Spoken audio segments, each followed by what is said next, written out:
సంక్షేమ పథకాల అమలుకు తెలంగాణ ప్రభుత్వం ఫ్యామిలీ కార్డు విధానం తీసుకురానుంది. రాష్ట్రంలో ప్రతి పౌరుడికి అందుతున్న సంక్షేమ పథకాల వివరాలన్నీ ఒకే కార్డులో ఉండేలా సమగ్ర సంక్షేమ కార్డును రూపొందించనున్నారు. ఈ సంక్షేమ కార్డును రేషన్ కార్డు మాదిరిగా ప్రతి ఇంటికి ఇవ్వనున్నారు. దీని ద్వారా ఏ పౌరుడికి ఏ శాఖ ద్వారా ఏ పథకం కింద ఎంత మేర లబ్ధి చేకూరుతుందో ఈ కార్డు ద్వారా స్పష్టంగా తెలిసిపోనుంది.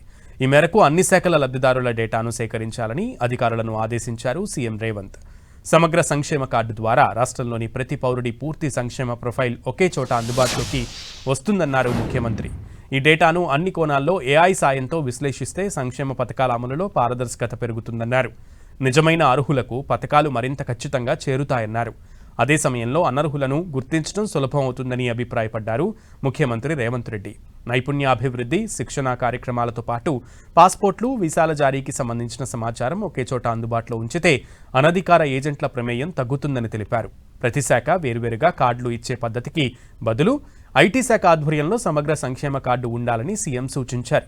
టెక్నాలజీపై పట్టున్న చురుగ్గా పనిచేసే యువ ప్రభుత్వ అధికారులను ఈ ప్రక్రియకు వినియోగించాలని చెప్పారు. లబ్ధిదారుల వివరాలతో పాటు వివిధ శాఖల్లో పనిచేస్తున్న కాంట్రాక్ట్, అవుట్సోర్సింగ్ ఉద్యోగుల సంఖ్య, ఇతర వివరాలను సేకరించాలని ఐటీ శాఖను ఆదేశించారు. సమగ్ర సంక్షేమ కార్డు అంశంపై సీఎం రేవంత్ రెడ్డి ఉన్నతాధికారులతో సమీక్ష నిర్వహించారు.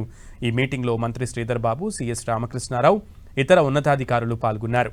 ఈ కార్డులో ఆరోగ్యశ్రీ, ముఖ్యమంత్రి సహాయ నిధి, ఫీజు రియంబర్స్మెంట్, కార్మిక శాఖ, విద్యాశాఖ, ఇన్సూరెన్స్ పథకాలు, ప్రభుత్వం తీసుకువస్తున్న బీమా పథకాల వివరాలను చేర్చనున్నారు. అవసరమైతే ఆధార్ నెంబర్ తరహాలో రాష్ట్ర స్థాయిలో ప్రత్యేక యూనిక్ ఐడెంటిటీ నెంబర్ ఇచ్చే ఆలోచనలో ఉంది ప్రభుత్వం.